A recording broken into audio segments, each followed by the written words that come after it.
Assalamualaikum warahmatullahi wabarakatuh. Alhamdulillah alladzi arsala rasulahu bil huda wa dinil haqq liyudhhirahu 'ala ad-din kullihi wa kafa billahi shahida. Asyhadu an la ilaha illallah rabbul izzati wal jalalah wa asyhadu anna Muhammadan 'abduhu wa rasuluhu la nabiyya ba'da. قال رب العالمين يا أيها الذين آمنوا اتقوا الله حق تقاته ولا تموتن إلا وأنتم مسلمون فإن أحسن الكلام كلام الله وخير الهدى هدى رسول الله صلى الله عليه وسلم شر الأمور محدثاتها فإن كل محدثة بدعة وكل بدعة ضلالة وكل ضلالة في النار. Ma'asyiral muslimat, pemirsa dan pendengar yang dirahmati oleh Allah Rabbul A'la, kita bersyukur kepada Allah atas nikmat yang tidak terkira yang diberikan kepada kita, atas nikmat yang tidak bisa kita hitung angka-angkanya. Kita berharap kepada Allah yang memberikan segala nikmat tersebut agar Allah Rabbul Alamin menjadikan kita insan yang pandai bersyukur kepadanya Jalla wa'ala. Salawat dan salam semoga tersampai kepada Rasul yang dicinta, Nabi Muhammad yang di atas syariatnya kita pantas berbangga, di atas sunnahnya berusaha kita habiskan umur dan usia.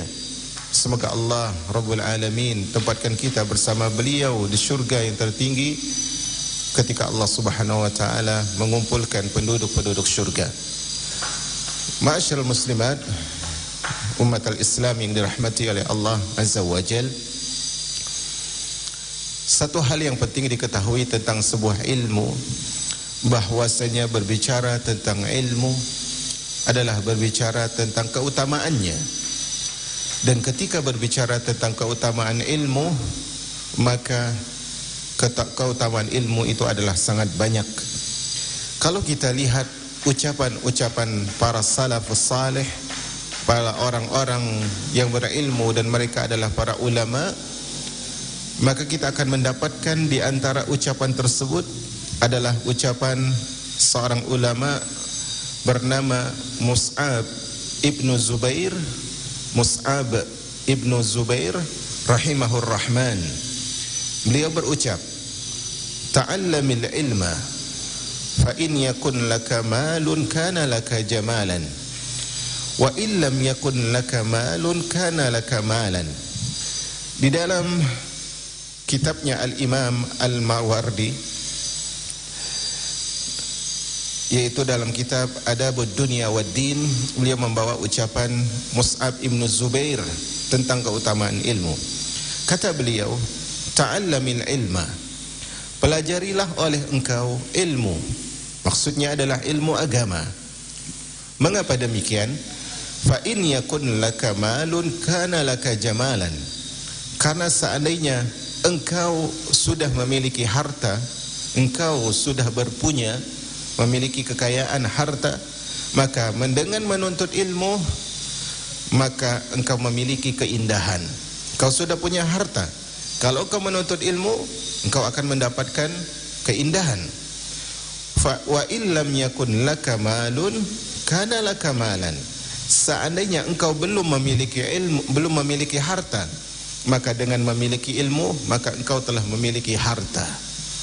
Karena itu dulu saya sebutkan beberapa pertemuan sebelumnya bahwasanya nikmat terbesar setelah Islam dan iman adalah semangat yang besar dalam menuntut ilmu.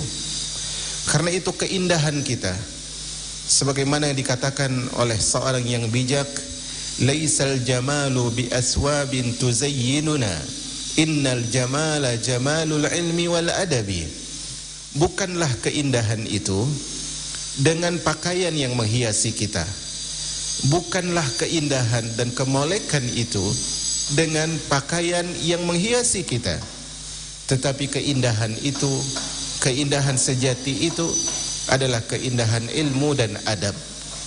Bukankah Nabi SAW mengatakan, innallaha la yanzuru ila suwarikum wa amwalikum walakin yanzuru ila qulubikum wa a'malikum. Sesungguhnya Allah Jalla wa Ala tidak memperhatikan, tidak melihat kepada rupa dan harta kalian, tetapi yang Allah lihat adalah apa? Qulubikum wa a'malikum, hati dan juga amalan kita. Dan hati dan juga amalan itu tidak benar, tidak mungkin menjadi salih kecuali dengan ilmu. Laisal jamalu bi aswabin tuzayyinuna, innal jamala jamalul ilmi wal adab. Bukanlah keindahan tersebut dengan pakaian yang menghiasi kita, tetapi keindahan tersebut dengan ilmu dan adab. Saudari-saudariku yang dirahmati oleh Allah, hari ini kita masuk judul yang ke-16. Kalau yang punya buku terjemahan di halaman 86. Di halaman 86, judul yang ke-16, dan ini adalah pertemuan ke-17. Di pertemuan sebelumnya kita telah sebutkan bahwasanya ada orang-orang yang salah paham di dalam memahami sifat Allah Azza wa Jal, sehingga dengan kesalahpahaman tersebut mereka menghadirkan kebencian di hati-hati hamba-hamba Allah kepada Allah Azza wa Jal. Dengan salah pahamnya mereka kepada sifat-sifat Allah, akhirnya mereka mengajarkan manusia untuk benci kepada Allah. Kemarin di antara sebutan mereka adalah secara umum maknanya, mereka mengatakan bahwasanya ketika seorang berbuat amalan saleh seumur hidupnya, bisa saja Allah masukkan dia ke dalam neraka. Dan bisa saja orang yang bermaksiat, yang melanggar batasan-batasan Allah, kemudian Allah masukkan ke dalam syurga. Itu bisa saja, kata mereka, karena Allah itu punya makar, dan seorang hamba itu tidak mungkin aman dari makar Allah Azza wa Jal. Maka di sini umat al-Islam yang dirahmati oleh Allah Azza wa Jal, kita katakan pemahaman tersebut adalah pemahaman yang salah, pemahaman yang tidak benar. Karena sejatinya Allah ketika menentukan akhir dari balasan atau menentukan balasan dari amalan seorang hamba, itu karena sebab, karena hikmah, dan karena ada faktor yang membuat itu menjadi balasannya. Contohnya, ketika seorang dia merasakan dahaga, merasakan haus, kemudian dia minum, apa hasil dari minum tersebut? Allah ciptakan apa hasilnya? Hilang dahaganya. Dia lapar, kemudian dia apa? Dia mengkonsumsi makanan. Hasilnya apa? Dia kenyang. Nah, segala sesuatu yang Allah ciptakan, ini kaidah penting dalam hidup, segala sesuatu yang Allah ciptakan hasilnya itu pasti sesuai dengan realita amalnya. Kita pernah mendengar ucapan orang-orang di dunia ini, mereka mengucapkan bahwasanya hasil tidak akan mengkhianati usaha. Nah, dalam perkara akhirat sama. Tidak mungkin orang yang masuk surga itu orang yang berbuat amalan penduduk neraka, tidak mungkin. Tidak mungkin orang yang masuk neraka orang-orang yang taat dalam beribadah, tidak mungkin. Pasti ada something wrong atau something wrong, sesuatu yang salah dalam perbuatannya, sehingga akhirnya dia berending kepada kebinasaan. Nah, kesalahan mereka yang mengatakan Allah itu bisa saja memasukkan penduduk Allah bisa saja memasukkan ke surga orang yang bermaksiat, memasukkan ke neraka orang yang taat, itu karena kesalahpahaman terhadap apa? Terhadap makar Allah, terhadap sifat makar yang disebutkan oleh Allah Azza wa Jalla. Maka di pertemuan kali ini, di judul ke-16 ini, kita akan berbicara tentang makar Allah. Apa sih maksud dan makna dari makar Allah Azza wa Jal? Maka di sini kita akan sebutkan, Al-Imam Ibn Al-Qayyim rahimahur rahman menyebutkan salah satu sifat yang Allah berikan kepada dirinya adalah sifat makar. Dan kita sebutkan kemarin, kalau tidak salah di Instagram saya, sudah saya posting itu di reelnya, kaidah menamakan Allah itu bagaimana. Di situ saya sebutkan bahwasanya tidak ada yang pantas memberikan nama kepada Allah kecuali Allah sendiri. Tidak pantas Allah itu diberikan nama kecuali oleh Allah sendiri. Maka di sini Ibnul Qayyim rahimahur rahman menyebutkan salah satu dari sifat yang Allah berikan kepada dirinya, ini sifat yang pantas memberikan sifat kepada Allah juga Allah. Di antara sifatnya apa? Makar. Di antara sifatnya adalah makar. Di antaranya Allah berfirman, wa yamkurun wa yamkurullah. Mereka bermakar dan Allah pun bermakar. Apa makna dari makar? Itu yang akan kita bahas. Beliau sebutkan yang dimaksud dengan sifat makar bagi Allah adalah Allah membalas makar kepada orang-orang yang melakukan makar kepada agamanya, kepada kekasihnya dan kepada Rasulnya. Jadi makna Allah itu memiliki sifat makar, ini penting ya, ini poin akidah, poin tauhid. Dan ini pernah saya bahas dalam kajian kaidah-kaidah memahami nama dan sifat Allah, walaupun sekarang kajiannya macet. Nah, semoga ada waktu dan tempat di situ kita bisa buat kembali majelis yang penting itu. Nah, makna dari sifat makar bagi Allah adalah Allah membalas makar orang yang bermakar. Allah membalas makar orang yang bermakar. Ada orang-orang atau manusia-manusia yang mereka memiliki makar yang buruk kepada agama Allah, memiliki makar kepada Rasul-Rasul Allah, kepada syariat-syariat Allah. Maka di antara sifat Allah adalah Allah bermakar. Maksudnya apa? Allah membalas makar buruk mereka.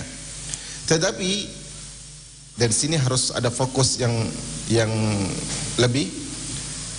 Sifat makar ini dicatat ya, ini penting sekali.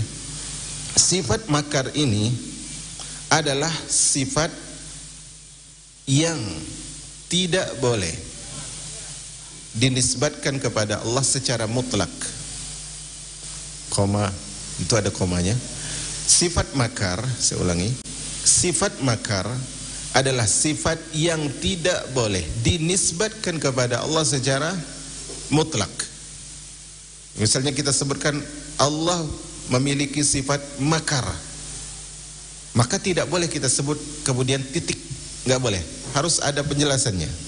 Jadi sifat makar tidak boleh dinisbatkan kepada Allah secara mutlak, namun dinisbatkan kepada Allah secara muqayyad atau bersyarat, secara muqayyad atau bersyarat. Paham di sini ya? Jadi kita nggak boleh bilang Allah itu sifatnya makar, kemudian kita titik nggak dijelasin, nggak boleh. Secara mutlak nggak boleh. Tapi dia bersyarat, muqayyad, dikaitkan dengan hal tertentu. Muqayyadnya apa? Syaratnya apa? Syaratnya adalah orang bermakar keburukan terhadap agama Allah, maka Allah membalas makar buruk mereka. Paham ya di sini ya? Di situ penting. Maka di sini kemudian muncul pertanyaan, apakah di antara nama Allah adalah Al-Makir? Jawabannya tidak. Al-Makir artinya yang bermakar. Maka tidak. Saya katakan lagi secara ringkas, sifat makar itu tidak boleh dinisbatkan kepada Allah secara mutlak, tetapi bersyarat, yaitu Allah membalas makar orang yang bermakar. Tetapi Al-Makir yang bermakar bukan nama Allah, tetapi Al-Makir yang bermakar bukan nama Allah Azza wa Jal. Nah, kemudian pertanyaannya, tadi Allah itu diantara sifatnya adalah apa? Bermakar, tapi muqayyad. Tetapi kenapa Allah enggak dinamakan dengan Al-Makir yang bermakar? Jawabannya adalah karena kata makar itu konotasinya asalnya adalah tercela. Konotasi makna dari al-makar, bermakar itu asalnya tercela. Contohnya ada orang memberitahukan kepada kita, wahai rakyat Indonesia, sadarlah bahwa negeri itu sedang bermakar kepada Anda. Konotasinya apa? Buruk. Maka hal ini secara mutlak nggak boleh dimutlakkan kepada Allah, harus ada perinciannya. Tetapi ya, bermakar itu bisa jadi terpuji kalau pada tempatnya. Bermakar itu, ini saya ucapkan lama karena saya ingin Anda menulis. Tetapi bermakar itu akan menjadi terpuji kalau pada tempatnya. Kalau pada tempatnya, dan yang bermakar itu mampu. Dan yang bermakar itu mampu. Pertanyaannya, apakah Allah itu kalau bermakar pada tempatnya atau tidak? Pada tempatnya. Kemudian apakah Allah itu mampu untuk bermakar? Maha mampu. Maka ketika kita sebutkan wa yamkuruna wa yamkurullah, mereka bermakar, maka balasannya apa? Allah membalas makar mereka. Ketika Allah mengatakan wa makaru makra wa makarna makra wa hum la yash'urun, mereka bermakar dan kami pun bermakar. Artinya apa? Kami membalas makar mereka dan mereka tidak mengetahui. Maka di sini kita harus mengetahui makna dari makar ini bukan berarti Allah semena-mena, tetapi Allah membalas sesuai dengan perbuatan orang yang bermakar. Nah, di sini ingat ya, sifat makar tidak boleh dimutlakkan tetapi bersyarat dengan perincian. Dan al-makir yang bermakar bukan nama Allah, bukan nama Allah. Kemudian perbuatan makar, kata Imam Ibnul Qayyim di buku, perbuatan makar mereka itu, perbuatan makar mereka yang jahat itu dibalas dengan makar Allah yang baik. Jadi makar musuh-musuh Allah pasti apa? Pasti buruk. Tetapi makar Allah itu pasti baik. Makar Allah itu pasti baik, makar musuhnya pasti buruk. Kenapa makar mereka buruk? Karena mereka melawan Allah Azza wa Jalla, menentang wali-wali Allah, menentang agama Allah. Kenapa makar Allah itu baik? Minimal karena dua alasan. Kenapa makar Allah itu baik? Minimal dua alasan. Alasan pertama, karena tidak ada yang lebih mahir dalam membalas makar kecuali Allah. Tidak ada yang lebih pandai dalam membalas makar kecuali Allah. Alasan yang kedua, dikarenakan Allah ketika membalas makar itu pada tempatnya. Ketika membalas makar itu pada tempatnya. Jadi tidak ada unsur kezaliman, tidak ada unsur kesemena-menaan. Semuanya berdasarkan hikmah dari Allah Azza wa Jalla. Oleh karena itu, makar dari mereka adalah sejahat-jahatnya makar, sedangkan makar dari Allah adalah sebaik-baiknya makar. Maka kalau kita menyandarkan diri kepada Allah, yakinlah keburukan apapun yang diarahkan orang, direncanakan orang untuk kita, maka tidak ada yang bisa membahayakan kita. Maka bersandar kepada Allah, wa may yatawakkal 'alallahi fahuwa hasbuh. Siapa yang bersandar kepada Allah, benar-benar dia bertawakal kepada Allah, maka cukuplah Allah menjadi pelindungnya. Kemudian Imam Ibnul Qayyim menyebutkan, sebab makar Allah berupa keadilan dan pembalasan yang setimpal. Begitu pula tipu daya dari Allah adalah membalas tipu daya musuh terhadap para rasul dan kekasihnya, sehingga tidak ada yang lebih baik daripada tipu daya dan makar Allah. Karena semuanya berdasar keadilan. Allah itu kalau membalas dengan adil, kalau memberi balasan Allah dengan adil, dan semua yang terjadi dengan hikmah dari Allah Jalla wa'ala. Kemudian hal yang penting untuk kita ketahui adalah bahwasanya makar Allah itu tidak pernah salah. Makarnya Allah enggak pernah salah. Semua tepat sasaran sesuai porsi. Semua tepat sasaran sesuai porsi. Adapun masalah seseorang yang melakukan amalan calon penghuni surga, sehingga jarak antara dirinya dengan surga itu hanya sehasta, tetapi Allah menetapkan lain, yaitu dia masuk dalam neraka, maka perlu dipahami bahwa kesalihan amal perbuatan itu hanya sebatas yang tampak di hadapan manusia, padahal hakikatnya tidaklah demikian. Kemarin kita sebutkan hadis Abdullah ibnu Mas'ud yang diriwayatkan oleh Al-Imam Al-Muhadditsan Bukhari dan Muslim, yang mana Rasulullah bersabda, wa inna ahadakum, sesungguhnya seorang di antara kalian, la ya'malu bi amali ahlil jannah, dia berbuat sepanjang umurnya dengan amalan penduduk syurga, hatta ma yakunu bainahu wa bainaha illa zira', sehingga jarak antara dia dengan surga itu hanya sehasta. Fayasbiqu alaihi alkitab, kemudian takdir berkata lain, dia didahului oleh catatan takdir. Fayamalu bi amali ahli nar, kemudian dia melakukan amalan penduduk neraka, fayadkhulaha, kemudian dia masuk neraka. Sepanjang umurnya amalan ahli surga, tetapi menjelang ajal dia melakukan amalan apa?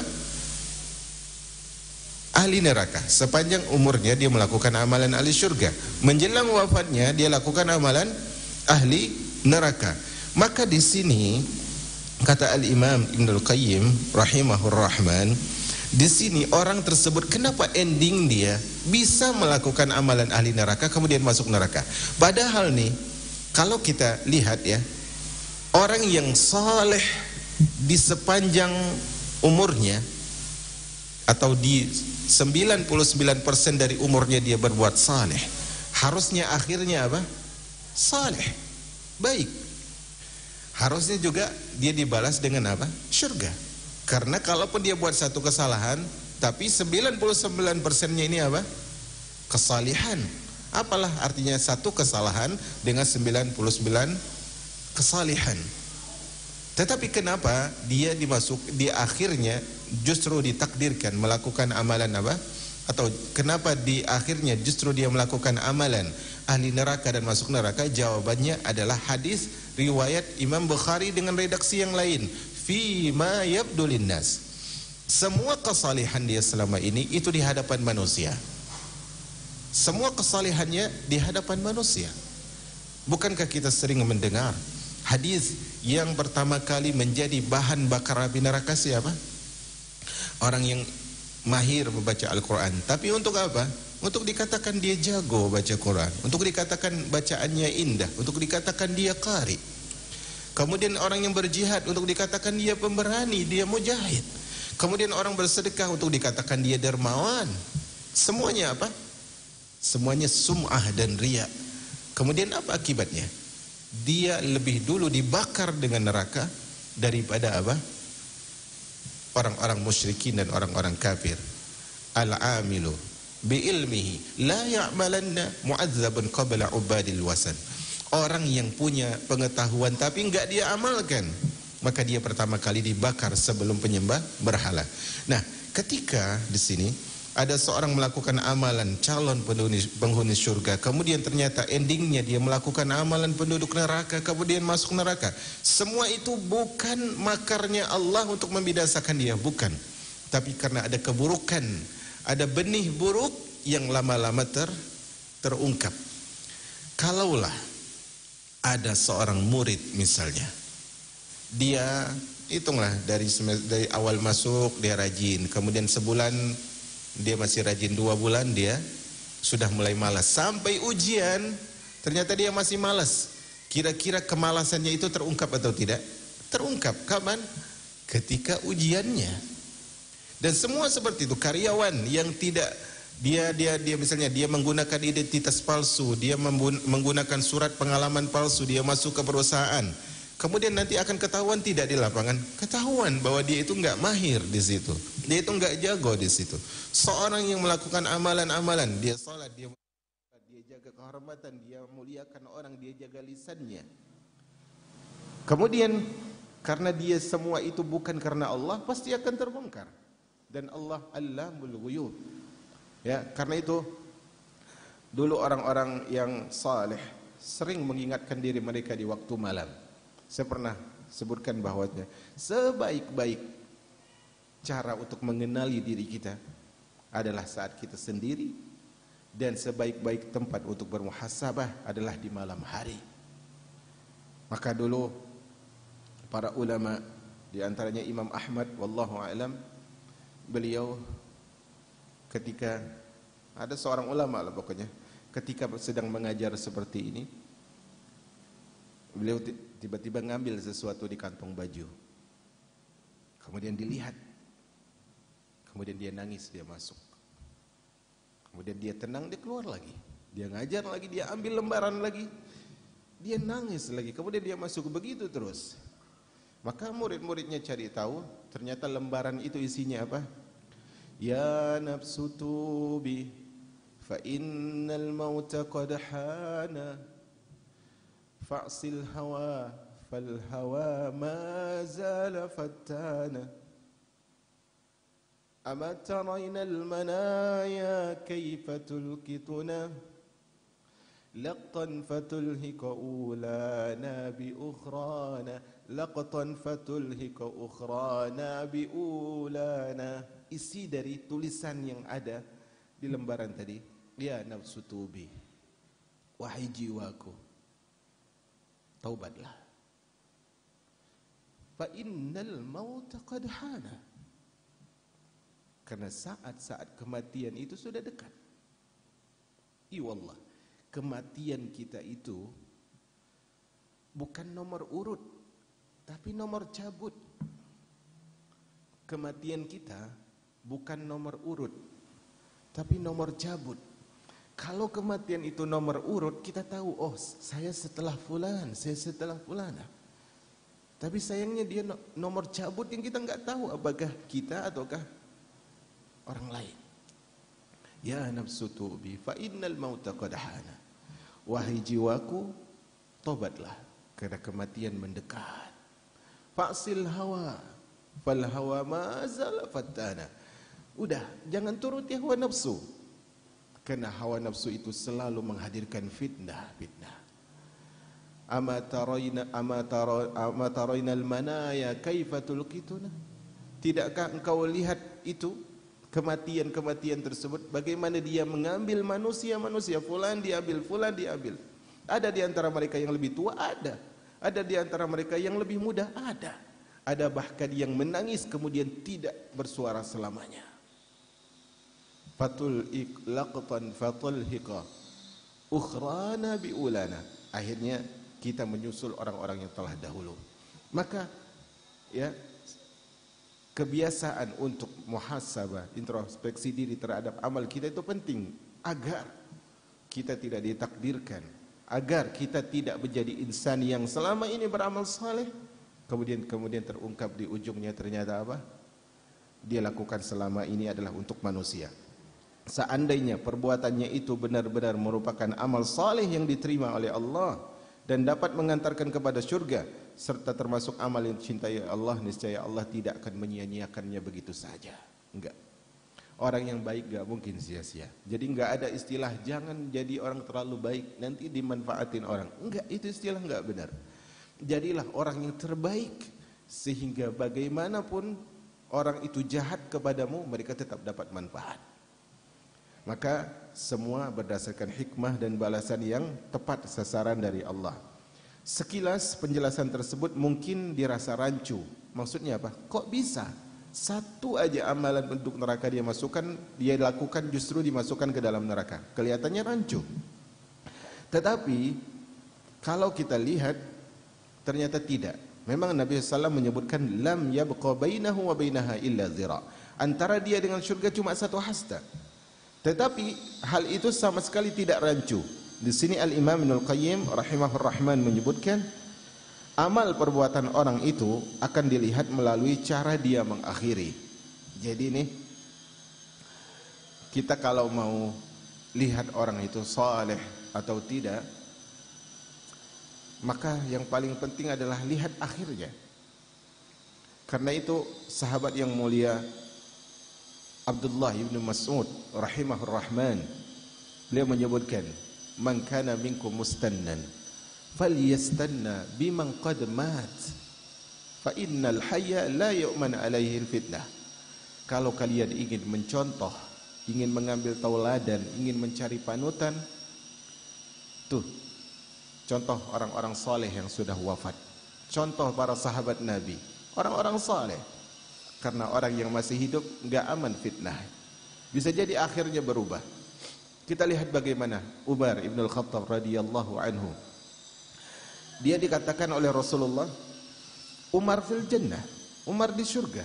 Udah jelas konteksnya, Umar di surga. Tetapi Umar bertanya kepada Hudzaifah ibnul Yaman, sahabat Nabi radhiyallahu anhu yang tempat Nabi menyimpan rahasia. Kata Umar, wahai Hudzaifah, apakah namaku disebut oleh Rasul SAW sebagai orang munafik? Kenapa dia takut? Karena orang hidup enggak aman dari fitnah. Maka umat al-Islam yang dirahmati oleh Allah Azza wa Jal, amal perbuatan itu dilihat dari akhirnya. Orang yang disebutkan dalam hadis ini tidak mampu bersabar dalam beramal saleh sehingga dia tidak dapat menyelesaikan amalnya itu dengan sempurna.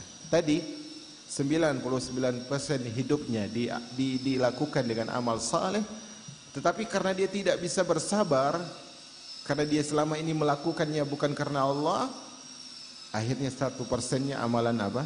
Ahli neraka. Sedangkan Rasulullah SAW sebutkan innamal a'malu bil khawatim. Kata Nabi SAW, penentu amalan itu adalah akhirnya. Penentu amalan itu akhirnya. Penentu amalan itu akhirnya. Maka kita jangan terlalu bangga diri, kita sekarang semangat. Bersyukur iya, tapi jangan terlalu bangga diri sekarang saya rajin menuntut ilmu. Pertanyaannya, apakah rajin sampai akhir? Kan di situ. Innamal a'malu bil khawatim. Maka di sini ada kaidah yang bisa kita ambil. Saya berusaha untuk mengeluarkan faedah-faedah dan kaidah dari buku yang kita baca ini. Kaidahnya dan faedahnya adalah bahwasanya orang yang melakukan amalan tidak ikhlas karena Allah, orang yang melakukan amalan tidak ikhlas karena Allah, maka dia tidak akan bersabar,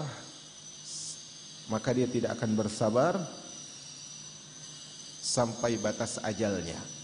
Maka dia tidak akan bersabar sampai batas ajalnya. Artinya apa? Menjelang ajal pasti dia berbalik, pasti enggak soleh lagi, pasti amalannya berbeda. Maka di sini harus kita perhatikan.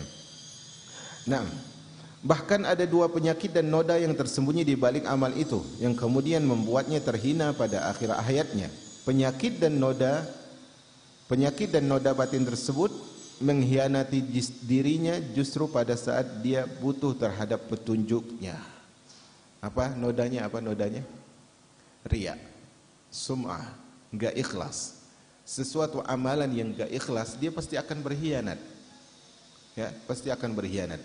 Karena itu, mungkin kita, apalagi di zaman dunia maya, sering mendengar fulan mengkhianati si fulan atau si fulanah. Si fulanah mengkhianati si fulanah atau si fulan. Kalau kita pernah mendengar kisah pengkhianatan, maka ketahuilah wahai saudariku dan umat al-Islam, bahwasanya tidak ada yang lebih pandai dalam berkhianat kecuali dunia dan jiwa yang mengikuti hawa nafsu. Tidak ada yang lebih pandai berkhianat kecuali dunia dan jiwa yang mengikuti hawa nafsu. Karena itu Nabi SAW mengatakan, wa na'udzubillahi min syururi anfusina, dan kita berlindung kepada Allah dari buruknya jiwa kita. Nah, akibatnya apa? Akibatnya dia melakukan hal yang buruk, lahir dari penyakit tersebut. Akhirnya penyakit itu kalaupun disimpan, dia akan mengeluarkan efek buruknya. Sehingga efek buruknya bukan hanya pada batin dia, tapi terlihat ketika ajalnya pada amalan perbuatannya. Akibatnya dia melakukan hal-hal yang buruk yang lahir dari penyakit tersebut. Seandainya tidak ada noda dan penyakit tadi, niscaya Allah tidak akan mengubah iman orang itu. Di mata manusia dia memang tampak seperti orang melakukan amal saleh dengan penuh kejujuran, keikhlasan hati, tanpa ada satupun yang menodai amalan itu. Akan tetapi Allah mengetahui segala sesuatu yang ada pada diri hambanya yang tidak diketahui oleh mereka. Jadi memang konsepnya seperti itu ya. Konsepnya itu di antara bentuk kebinasaan, di antara sebab kebinasaan adalah rajin ketika dilihat, tetapi malas ketika sendiri. Itu konsep kebinasaan. rajin ketika dilihat orang, tetapi apa? Malas ketika bersendirian. Itu adalah sebab kebinasaan seorang hamba. Dan ingat saudari-saudariku dan umat Islam yang dirahmati oleh Allah Azza wa Jal, sebenarnya kita bermuamalah walaupun dilihat dan tidak dilihat oleh orang, itu kita bermuamalah bukan kepada manusia, tetapi kita bermuamalah kepada siapa? Kepada Ar-Rahman Allamal Quran, kepada Allah yang mengajarkan kita Al-Quran. Dan Allah Allamul Ghuyub, Allah mengetahui semuanya. Karena itu sahabat yang mulia Abu Bakar As-Siddiq radhiyallahu anhu, di sifat yang harus kita tiru dari Abu Bakar. Dan Abu Bakar tidak mengungguli para sahabat yang lain itu karena banyak salat, enggak. Ada sahabat lain yang lebih banyak salatnya daripada Abu Bakar. Ada sahabat yang lebih besar jihadnya daripada Abu Bakar dalam medan perang. Tetapi tidak ada sahabat yang mengalahkan iman Abu Bakar. Di antara sifat Abu Bakar adalah apa? Dia mengikhlaskan semua yang dia lakukan itu karena Allah, dan dia tidak suka pandangan manusia. Karena itu disebutkan tentang Abu Bakar, Abu Bakar la yuridu dunya wa la turiduhu dunya. Abu Bakar itu tidak menginginkan dunia, dan dunia pun enggak ingin sama Abu Bakar. Kenapa bisa demikian? Dunia enggak ingin sama Abu Bakar karena totalitasnya hatinya sudah terbagi kepada Allah, hatinya sudah fokus kepada Allah, enggak bisa dibagi lagi. Enggak bisa dibagi lagi. Karena itu satu hal yang luar biasa. Ketahuilah, mungkin ini sebagian kita tidak tahu, bahwasanya hijrah itu ke Madinah diizinkan oleh Nabi SAW di tahun ke-13, diizinkan oleh Allah kepada Nabi di tahun 13 kenabian. Rasulullah perintahkan para sahabat untuk apa? Untuk apa? Untuk hijrah ke Madinah. Di antara yang mau hijrah siapa? Abu Bakar. Kenapa? Dia enggak mau ibadahnya tersebut tidak leluasa di tempat yang dia diganggu. Tetapi kata Rasulullah, wahai Abu Bakar, nanti engkau jangan hijrah dulu wahai Abu Bakar. Wahai Abu Bakar, kau jangan hijrah dulu. Padahal dia ingin ibadah dengan leluasa. Di Mekah dia enggak bisa leluasa. Rasulullah itu bilang kepada Abu Bakar, nanti wahai Abu Bakar, mungkin nanti ada yang menemanimu hijrah. Maka akhirnya berlalu waktu, Rasulullah enggak hijrah dulu. Ada beberapa sahabat yang tidak hijrah karena diperintahkan karena terhalang dengan keadaan, di antaranya Abu Bakar yang dihalang oleh Rasulullah, kemudian Ali bin Abi Thalib karena sebuah alasan, dan beberapa yang lain, dan ada juga yang tidak keluar karena melanggar. Nah, akhirnya Rasulullah kenapa enggak hijrah? Rasulullah nunggu perintah.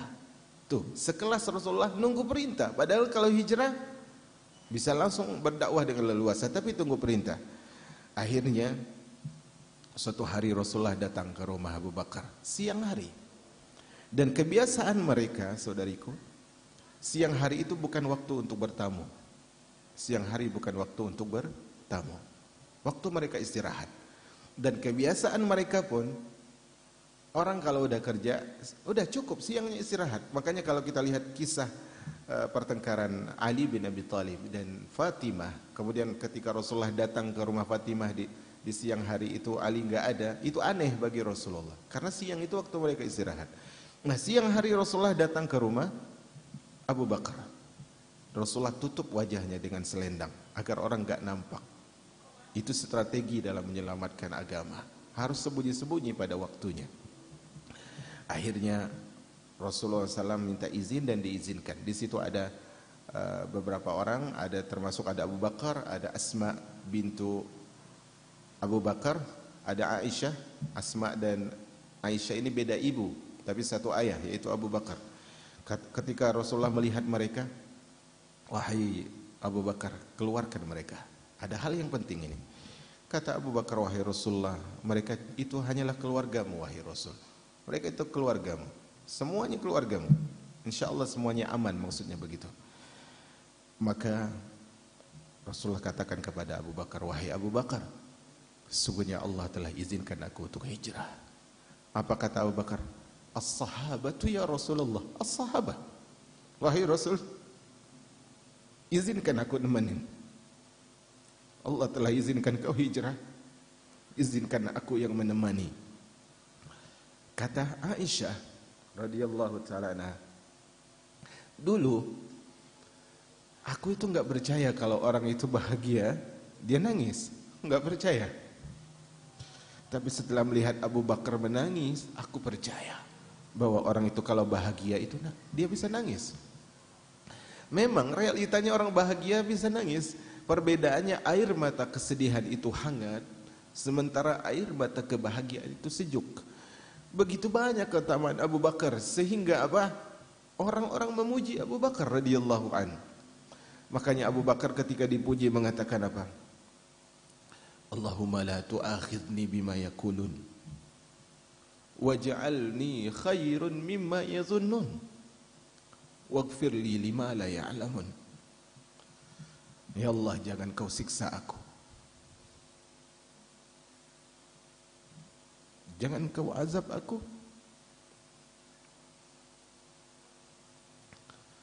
karena mereka memuji diriku. Allahumma la tu'akhidni bima yakulun. Jangan azab aku karena mereka memujiku ya Allah. Waj'alni khairan mimma yadhunnun. Dan jadikan aku lebih baik dari apa yang mereka persangkakan. Waghfir li lima la ya'lamun. Dan ampuni aku karena banyak dosa yang mereka enggak tahu. Banyak dosa yang mereka enggak tahu. Karena itu mereka memuji. Perhatikan ketakutan Abu Bakar As-Siddiq radhiyallahu anhu tentang dirinya. Dan begitulah seorang mukmin. Dia tahu bahwasanya Allah itu punya makar kepada musuh-musuhnya, kepada orang yang enggak saleh, kepada orang yang pura-pura saleh. Makar Allah bukan Allah berbuat sebenar-benar, tetapi makar Allah itu pada tempatnya dan sesuai sasarannya. Kita lihat kisah Iblis. Iblis diceritakan apa? Sangat taat kepada Allah, sujud kepada Allah Azza wa Jalla. Kemudian ketika Allah ingin menciptakan manusia, Allah mengatakan wa idz qala rabbuka lil malaikati inni ja'il fil ardi khalifah. Ketika Rabbmu berkata kepada malaikat, sesungguhnya aku ingin menjadikan khalifah di muka bumi. Apa kata malaikat? Qalu wa taj'alu fiha man yufsidu fiha wa yasfiku ad-dima. Wahai Allah, kenapa engkau harus jadikan khalifah yang nanti mereka buat kerusakan dan mereka menumpahkan darah? Wa nahnu nusabbihu bihamdika wa nuqaddisu lak. Dan kami selalu bertasbih kepadamu ya Allah. Apa kata Allah? Qala inni a'lamu ma la ta'lamun. Aku lebih tahu dan kalian tidak mengetahui. Kemudian ada ayat-ayat setelah itu, kemudian Allah berfirman, wa idz qulna lil malaikati isjudu li adama fasajadu illa iblis. Ketika kami katakan kepada malaikat, sujudlah kalian, mereka sujud. Yang enggak mau sujud siapa? Iblis. Kenapa iblis akhirnya terlaknat? Kenapa iblis akhirnya dikeluarkan dari surga? Kenapa iblis terkutuk? Karena apa? Endingnya Allah bongkar di sini. Aba wastakbar. Dia enggan, dia sombong. Dalam ayat lain disebutkan dia mengatakan ana khairun minhu, aku lebih baik daripada Adam. Sifat-sifat yang ada dalam hati itu akan nampak nanti pada waktunya, pada zahir kita. Maka di sini yang kita penting, karena itu Allah Subhanahu wa taala tidak melihat kepada zahir kita, tapi Allah lihat kepada amalan kita dan hati kita.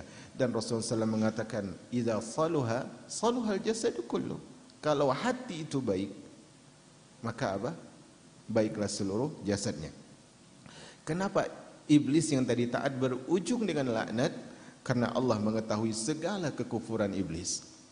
Allah tahu kesombongan iblis. Allah tahu kedengkian yang terkandung di dalam diri iblis. Dan malaikat tidak mengetahui. Makanya Allah katakan tadi, inni a'lamu ma la ta'lamun. Kalian tidak tahu dan aku mengetahui. Maka ketika malaikat diperintahkan mereka sujud, mereka taat kepada Allah, mereka cinta kepada Allah, mereka takut kepada Allah, mereka tunduk kepada Allah. Sementara iblis apa? Enggan. Iblis sombong, iblis begitu licik, dia begitu dengki, karena di dalam hatinya adalah terdapat noda-noda keburukan tadi. Makanya sikap iblis yang sombong tersebut, yang menolak sujud kepada Allah, itulah yang yang merupakan hasil dari dengki dan sombong dia selama ini. Kenapa dia bantah Allah? Harusnya ini Allah yang memerintahkan, walaupun kepada Adam sujud. Tapi karena ada kesombongan, dan ingat ya, sombong itu baik dalam bahasa Arab maupun bahasa Indonesia tidak enak terlihatnya. Coba kita sebut sombong, takabbur. Itu seperti ada hentakan di dalam dada kita. Takabbur, kibir. Berat, sombong, enggak enak terdengarnya. Dan realisasi dari sifat itu pun enggak bagus. Karena itu jamaah yang dirahmati oleh Allah, perbaiki hati kita. Mungkin kita pernah jadi orang buruk, kemudian jadi orang baik, kemudian buruk lagi. Dan ingat, manusia sulit melupakan keburukan kita. Makanya fokus kita jangan pada omongan manusia. Fokus kita pada siapa? Pada Allah Ar-Rahman. Pada Allah Ar-Rahman. Manusia tidak bisa mengetahui betapa kita mengorbankan kebaikan buat mereka, walaupun terkadang kita yang menjadi korbannya. Tapi Allah Ar-Rahman, yang dia memperuntukkan segala sesuatu yang ada di muka bumi ini untuk kita, agar kita beribadah kepadanya. Jadi iblis tadi itu ketika disesatkan karena sebuah sebab, karena dia sombong. Maka disinilah muncul rasa takut di hati-hati, muncul rasa takut di hati wali-wali Allah Azza wa Jal. Apa itu? Adapun rasa takut yang dialami oleh wali-wali Allah terhadap makarnya, perasaan itu memang benar ada. Jadi apakah orang yang soleh itu takut kepada makar Allah? Iya, takut. Tapi takut yang bagaimana? Takut yang bagaimana yang merupakan rasa takut yang benar terhadap apa? Terhadap makar Allah. Yaitu para wali itu takut kalau Allah menelantarkan mereka disebabkan oleh dosa dan kesalahan yang mereka perbuat, bukan karena Allah menzalimi hambanya. Jadi orang soleh itu mereka takut kepada Allah dengan Allah balas makar dengan makar Allah, karena mereka mengetahui bahwa dosa pasti ada dampaknya. Putusnya sendal karena dosa, putusnya rantai kendaraan karena dosa, rusaknya hubungan karena dosa. Semuanya mereka tahu karena dosa. Mereka takut dosa yang pernah dilakukan itu dibalas, tidak didahului oleh taubat. Mereka takut hal itu dibalas oleh Allah Azza wa Jal. Sehingga apa? Sehingga hidup mereka akan berakhir di dalam kesengsaraan kalau ternyata dosa itu tidak diampuni oleh Allah. Nah, bagaimana menempatkan diri kita secara benar ketika berhadapan dengan sifat makar Allah ini? Jawabannya adalah apa? Segera bertaubat. Sehingga kita berharap dengan taubat tersebut Allah tidak membalas kita dengan makarnya karena ulah perbuatan dosa-dosa kita. Maka wali-wali Allah mereka cemas lantaran dosa-dosa mereka. Mereka ingat firman Allah di dalam surah Al-A'raf. Allah berfirman, Afa amina ahlul qura an ya'tiyahum ba'suna bayatan wa hum naimun. Apakah penduduk suatu negeri itu merasa aman dari makar Allah ketika mereka tidur di waktu malam? Awa amina ahlul qura an ya'tiyahum ba'suna duhaw wa hum yal'abun. Apakah penduduk suatu negeri itu merasa aman dari makar Allah ketika di waktu pagi, waktu siang mereka bermain? Kemudian Allah katakan dalam Al-A'raf ayat 99, Afa aminu makrallah. Apakah mereka merasa aman dari balasan makar dari Allah? Ala ya'manu makrallah illal qaumul khasirun. Hanya orang merugi yang merasa aman dari balasan makar Allah Azza wa Jal. Karena itu orang-orang saleh dulu Mereka melakukan sedekah, mereka melakukan amal kebaikan salat, mereka bermunajat kepada Allah. Tetapi hati mereka wajilah, takut. Kenapa? Karena mereka takut di balik amal ini ada unsur duniawi yang mereka harapkan, bukan karena wajah Allah Azza wa Jalla. Maka inilah orang-orang yang saleh. Maka di antara yang harus kita syukur kepada Allah adalah Allah enggak menjadikan orang itu mulia karena hartanya. Allah enggak menjadikan orang itu mulia karena rupanya.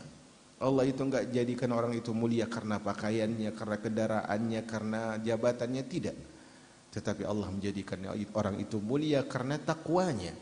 Di dalam ayat Al-Hujurat Allah mengatakan inna akramakum indallahi atqakum. Yang paling mulia adalah yang paling bertakwa. Sekali lagi, terkadang di antara penyebab kita down, drop atau berat untuk beramal soleh adalah cacian orang yang pernah mengetahui keburukan kita. Tapi saya katakan lagi bahwasanya orang yang tujuannya kepada Allah tidak akan melihat kepada gonggongan-gonggongan orang-orang yang hina. Kembalilah kepada Ar-Rahman. Jangan berharap pujian dari insan. Kembalilah kepada Allah yang Maha Kaya. Jauhilah omongan-omongan manusia. Kemudian di sini dalam ayat Al-A'raf 99, afa aminu makrallah, apakah mereka merasa aman dari makar Allah? Ayat ini ditujukan untuk orang-orang musyrikin dan orang-orang fasik. Orang musyrikin adalah orang yang mensekutukan Allah. Jadi setiap musyrik itu pasti kafir, tapi tidak semua orang kafir itu musyrik. Ya. Ayat ini ditujukan kepada orang musyrik dan orang fasik. Siapa itu orang fasik? Orang yang gemar maksiat. Dan ayat ini menjelaskan bahwa orang yang merugi itu adalah orang yang suka berbuat maksiat tapi dia tidak takut bahwasanya Allah akan balas maksiatnya. Allah akan balas makarnya itu. Maka ini tujuannya. Bukan kepada orang berbuat amal soleh dengan ikhlas, bukan. Bukan orang yang berbuat ketaatan karena mengharap ridha Allah, bukan. Maka orang yang cerdas, orang yang mengenal Allah, dia akan takut terhadap makar Allah berupa Allah tunda azab atas perbuatannya. Karena dia tahu dosa pasti punya efek sampingnya. Walaupun saat ini dia saleh, orang saleh itu takut. Kira-kira dosa yang dulu itu diazab enggak ya? Didatangin balasan enggak ya? Atau udah diampunin? Dia takut. Itu orang-orang yang mengenal Allah. Mereka tidak terpedaya dengan rasa aman saat ini. Mereka orang-orang yang terpedaya tersebut, adapun orang-orang yang tidak bertaubat kepada Allah, mereka akan terpedaya. Dan mereka terbiasa melakukan dosa, kemudian datang kepada mereka azab Allah secara tiba-tiba. Bayatan wahum naimun, ketika mereka tidur, duhawahul yal'abun, ketika mereka sedang senang-senang, datang tiba-tiba. Subhanallah, betapa banyak ya orang lagi liburan, lagi senang-senang di pantai misalnya apa? Datang ombaknya. Sedang di mall misalnya lagi berleha-leha, roboh bangunannya. Subhanallah. Ketika sedang berpergian ke tempat keburukan, jatuh pesawat. Ketika sedang berlayar ke tempat kemaksiatan, tenggelam kapalnya. Semuanya Allah balas. Dan Allah enggak meluputkan satupun. Orang yang arif, orang yang mengenal Allah juga takut kepada makarnya Allah, menyebabkan mereka lalai dan lupa dari zikir Allah. Sebab Allah akan berpaling dari mereka apabila mereka tidak mengingat dan taat kepadanya.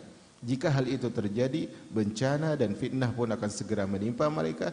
Dengan demikian makar Allah yang ditakuti oleh orang saleh itu adalah keberpalingan dari dirinya. Jadi gini ya, orang saleh itu takut terhadap makar Allah, maksudnya apa? Mereka takut Allah membuat mereka lalai dari Allah. Paham tidak? Gini, misalnya saat ini kita lagi ingat sama Allah, kemudian pekan depan atau majelis berikutnya, padahal kita ada kesempatan, kita nanti ajalah, malas sekali datang, apalagi suasananya redup seperti ini, suasana tarik selimut dan sebagainya, dia malas. Orang soleh, orang yang enggak soleh, mereka merasa itu biasa. Tapi orang soleh dia berpikir, saya mampu loh sekarang. Kalau saya tunda hari ini, bisa jadi besok Allah balas dengan makarnya, selamanya saya enggak bisa hadir di majelis ilmu. Takut dia. Hari ini saya ingat kepada Allah. Kemudian kenapa dia hari ini berpikir berusaha untuk selalu ingat kepada Allah? Dia takut kalau hari ini dia berusaha melupakan Allah, besok dan seterusnya Allah jadikan dia lupa terus kepada Allah. Dan ketika dia lupa kepada Allah, Allah berfirman apa? "Wa man a'rada 'an dzikri fa inna lahu ma'isyatan danka." Siapa yang lalai dari zikir kepada Allah, dari peringatan Allah, kehidupannya menjadi rumit, menjadi sempit, semua terasa terhimpit. Wa nahsyuruhu yaumal qiyamati a'ma. Bukan hanya di dunia balasannya, di akhirat dia jadi buta, sehingga dia berhujah di hadapan Allah. Dalam surah Thaha, qala rabbi lima hasyartani a'ma wa qad kuntu basira. Ya Allah, kenapa aku bangkitnya buta ya Allah? Dulu di dunia aku mampu melihat, aku jelas pemandanganku. Apa kata Allah? Qala kadzalika atatka ayatuna fanasitaha wa kadzalika al-yawma tunsa. Dulu kau diingatkan, kau dinasihati, kau diajarkan, tapi engkau cuek, melupakan, melalaikan. Maka hari ini kau pun dilupakan, hari ini pun kau dilalaikan oleh Allah. Maka orang yang arif, orang yang kenal kepada Allah, dia takut kepada Allah karena dia tahu Allah mengetahui dosa-dosanya, Allah mengetahui aibnya, dan mereka tidak mengetahui apa yang tersembunyi pada diri mereka, dan mereka tidak tahu apa balasan Allah. Dan orang yang pintar tersebut adalah orang yang takut apabila Allah menimpakan ujian yang tidak mampu mereka hadapi dengan sabar, sehingga akhirnya mereka mendapatkan bencana dan mereka tidak sabar. Di antara Allah membalas makar kepada musuh-musuhnya, kepada hamba yang bermaksiat, pertama, Allah berikan musibah. Seharusnya menghadapi musibah sifat kita apa? Sabar. Tapi karena Allah ingin balas makar, Allah jadikan dia orang yang tidak sabar. Bukan semena-mena dari Allah, tapi semua itu karena apa? Karena Allah membalas mereka sesuai dengan keadaan. Maka saudari-saudariku yang dirahmati oleh Allah Azza wa Jalla, ingat Allah itu maha melihat. Allah tersebut maha mengetahui. Allah itu maha mendengar. Jangan pernah lemehkan sekecil apapun kebaikan, dan jangan pernah menganggap remeh sekecil apapun kemaksiatan. Wa man wajada khairan falyahmadillah. Kalau kita punya niat baik dan kita bisa lakukan kebaikan, puji Allah. Wa man wajada ghaira dzalik fala yalumanna illa nafsah. Siapa yang mendapat hasil yang buruk, jangan salahkan Allah, karena Allah tidak pernah berbuat salah. Di dalam surah Ibrahim, Allah menyebutkan sebuah kisah yang kelak akan terjadi di hari kiamat. Kisah tentang Allah berikan mimbar dari api kepada iblis. Kemudian iblis berkhutbah di hadapan penduduk neraka. Allah mengatakan dalam surah Ibrahim, wa qala asy-syaitanu lamma qudiya al-amru innallaha wa'adakum wa'dal haqqi wa wa'adtukum fa akhlaftukum fala talumuni wa lumu anfusakum ma ana bimusrikhikum wa ma antum bimusrikhi inni kafartu bima asyraktumuni min qabl inna asyaitana lafi dhalalin mubin. Nanti ketika penduduk neraka masuk neraka, Allah berikan mimbar kepada syaitan dari api, kepada iblis. Kemudian saat itu iblis didatangi penduduk neraka. Penduduk neraka mengatakan, ya Allah, syaitan yang menyesatkanku, syaitan yang mengajakkan kepadaku. Maka syaitan mengatakan, wa qala syaitan lamma qudiyal amr, ketika semua perkara sudah jelas, penduduk surga ke surga, penduduk neraka ke neraka, apa kata syaitan? Yang kita nanti akan menyalahkan syaitan kalau masuk neraka, iyadzan billah. Innallaha wa'adakum wa'dal haqq.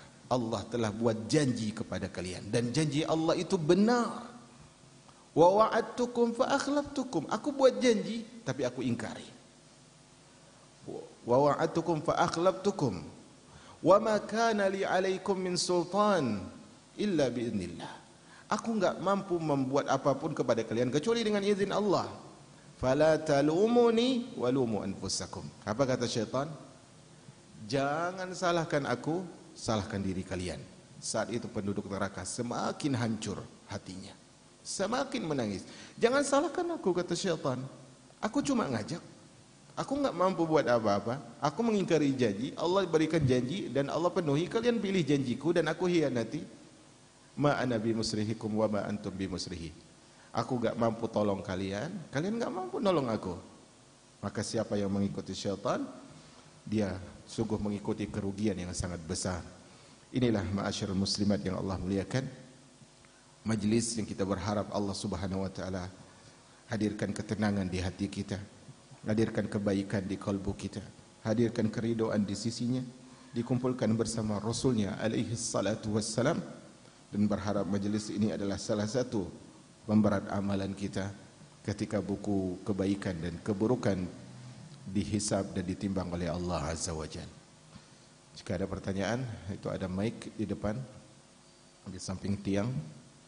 Jika tidak ada, kita akan tutup majlis. Nah.